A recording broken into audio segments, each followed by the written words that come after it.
SP Rangarao గారు గుండమ్మ ఇంట్లోనే తన పిల్లలను ఎందుకు పెళ్లి చేసుకోవాలనే ఇంటెన్షన్ ఆయన చెప్పడానికి కారణం ఏంటంటే, ఎవరైతే గుండమ్మ ఉందో వాళ్ళ మావయ్య గతంలో ఎప్పుడో ఆయన పెళ్లి విషయంలో నాకు హెల్ప్ చేసిందిరా. ఐ మీన్ మీ మీ అమ్మకు నాకు పెళ్లి విషయంలో గుండమ్మ వాళ్ళ మామ హెల్ప్ చేయడం వల్ల తర్వాత మీ అమ్మ నా లైఫ్ లోకి రావడం వల్ల కలిసి వచ్చింది, ఆస్తిపాస్తులు అలా వచ్చాయి. అలాంటి కుటుంబానికి మనము ఏదో ఒక రుణపడి ఉన్నాము. సో మనం ఆ కుటుంబంలోనే కోడలను తెచ్చుకోవాలా అంటే తన ఇంటెన్షన్, ఎస్వి రంగారావు ఇంటెన్షన్ ఏంటంటే కృతజ్ఞత కృతజ్ఞత చూపించాలని తన పిల్లలను ఆ ఇంట్లోకి, ఐ మీన్ తన కొడుకులను ఆ ఇంటికి వచ్చి కోడలు తెచ్చుకోవాలని. సో అక్కడికి వెళ్ళిన వాతావరణము, గుండమ్మ సంబంధించిన వాతావరణం అంతా బాగా మనకు తెలిసిందే. ఆవిడ పెట్టే రాకాశ్ అనేసి ఊరంతా ఆ ప్రాపకాండ ఉంటుంది.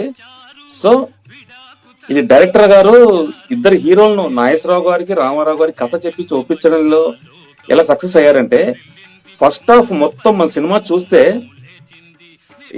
సావిత్రి గారు రామారావు గారి పాయింట్ ఆఫ్ లో ఉంటుంది, బి స్టోరీ వచ్చేసి ఏఎన్ఆర్ గారిది ఉంటుంది. సెకండ్ హాఫ్ కంప్లీట్ ఏఎన్ఆర్ గారిది జమున గారిది ఉంటుంది, అక్కడ బి స్టోరీ ఎన్టీఆర్ గారిది ఉంటుంది. ఇలా బ్యాలెన్స్ చేశారు డైరెక్టర్ గారు.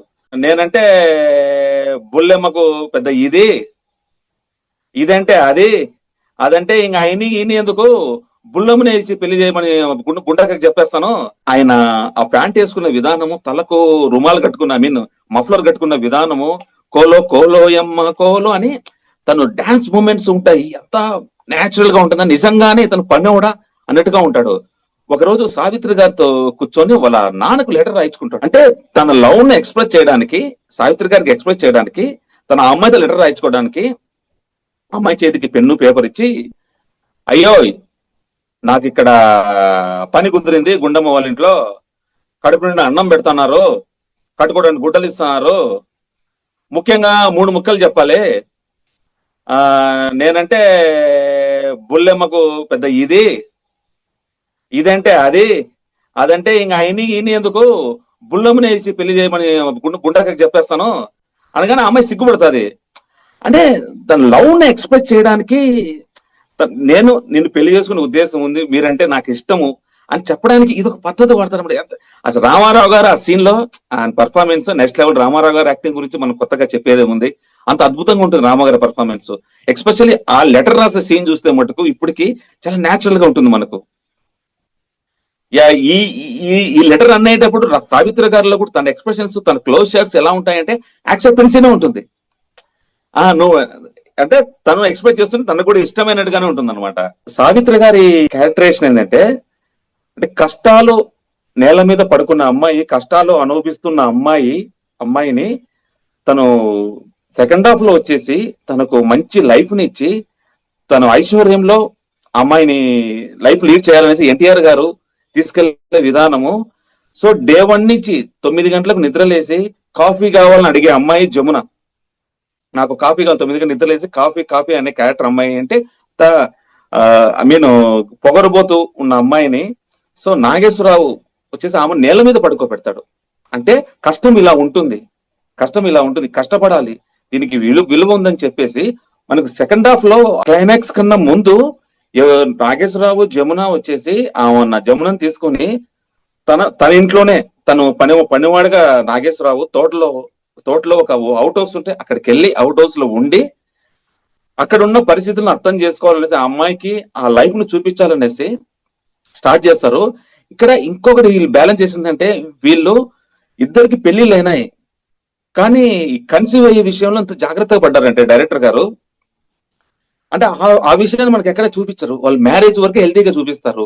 మనకు సెకండ్ హాఫ్ లో నాగేశ్వరరావు గారు వచ్చేసి తోటలో గెస్ట్ హౌస్ లో ఉన్నప్పుడు వీళ్ళ పడకలు దూరంగా ఉంటాయి, డిస్టెన్స్ ఉంటుంది. మన ఏఎన్ఆర్ గారిది జమున గారిది దూరంగా ఉంటుంది అనమాట. సో ఆ అమ్మాయి తోట పని చేసుకుంటూ కష్టము చెమటోర్చి ఆ అమ్మాయిల కంప్లీట్ రియలైజేషన్ వచ్చేస్తుంది. జమునలో ఒకరోజు పొద్దున్నే నిద్రలేసి తను మంగళసూత్రం దండం పెట్టుకొని తన భర్త కాళ్ళు ముక్కుతుంది. అంటే ఆ అమ్మాయి కంప్లీట్ గా మారిపోయింది అని క్యారెక్టర్ మనకు తెలిసిపోతా ఉంటుంది. అప్పుడు పడకలు దగ్గరగా ఉంటాయి వాళ్ళవి. అంటే ఎంత అంటే చిన్న విజువల్ లో ఎంత క్లారిటీ చెప్పారు చూడండి.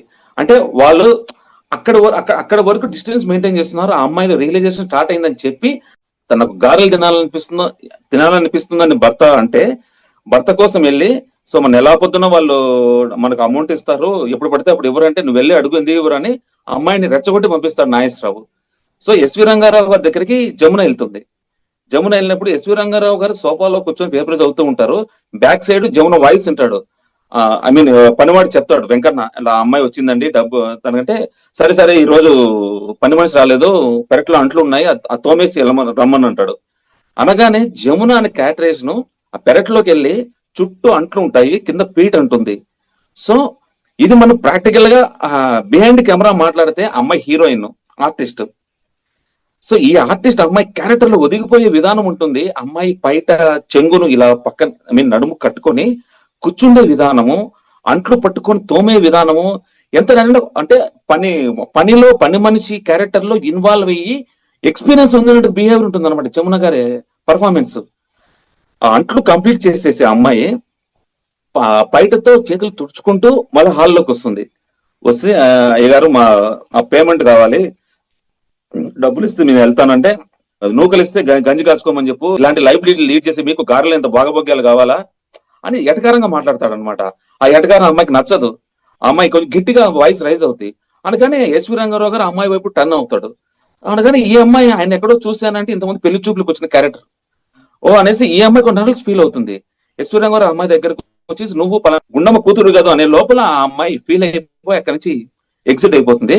ఆ తోట నుంచి అవుట్ హౌస్ వైపు వెళ్తుంటే అమ్మాయి అప్పుడే కారులో రామారావు గారు, సావిత్రి గారు, గుండమ్మ వాళ్ళ బంగ్లాలోకి ఎంట్రీ ఇస్తారు.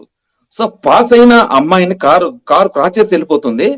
అక్కడ ఎవరు సావిత్రి గుర్తిస్తుంది. అంటే చూడండి, తను 30 తిప్పలు పెట్టిన కుటుంబము అయినా ఆ అమ్మాయి అన్ని మర్చిపోయి సావిత్రి వెళ్ళి నడుచుకుంటా వెళ్ళి తన చెల్లెలను పట్టుకొని హగ్ చేసుకుంటుంది. నిజంగా ఆ సీన్ చూస్తే నాకు గ్లిటర్ ఫామ్ అయింది. అంత ఎమోషనల్ గా ఉంటుంది. ఆ చెల్లి అక్క అని వాళ్ళు షేర్ చేసుకుంటారు. ఏంటమ్మా ఇక్కడ అంటే ఇదంతా మన కోసమే జరిగిందమ్మా అని ఆ అమ్మాయికి ఎక్స్ప్లెయిన్ చేసేసి అక్కడి నుంచి వీళ్ళందరూ కలిసి ఇలా నాగేశ్వరరావు గారు వస్తారు. వెళ్ళి అక్కడ ఇంటి బయట ఎస్వి రంగారావు గారు వెయిట్ చేస్తుంటారు. ఎస్వి రంగారావు వెయిట్ చేస్తుంటే ఆయన వచ్చి చాలా న్యాచురల్ గా రిసీవ్ చేసుకుంటారు అనమాట. ఇక్కడ మళ్ళీ డైలాగులు ఉండవు, నాటకం ఆడాము అదే అమ్మడి ఇదమ్మడి ఇదేం ఉంటది అనమాట. సో వాళ్ళని రిసీవ్ చేసుకొని నెక్స్ట్ ఇంకా ఎండ్ కార్డ్ పడుతుంది అనమాట. ఎండ్ కార్డ్ పడే టైంలో అప్పట్లో కొన్ని బ్లాక్ అండ్ వైట్స్ లేదంటే ఒక కామెడీ కానీ ఒక పంచ్ కానీ ఏదో ఒకటి బౌన్స్ చేసి క్లోజ్ చేసేవాళ్ళు ఎండ్ కార్డ్ ను. అక్కడ ఏమంటారంటే ఎస్వి రంగారావు గారు సరే సరే లోపలికి వెళ్దాం పదండి అంటాడు. అంటే ఇంట్లోకి వెళ్ళిన న్యాచురల్ గా ఎండ్ కార్డ్ పడుతుంది. ఎండ్ కార్డ్ విషయంలో కూడా న్యాచురల్ గా ఆ ఫ్లో తీసుకెళ్తారు అనమాట.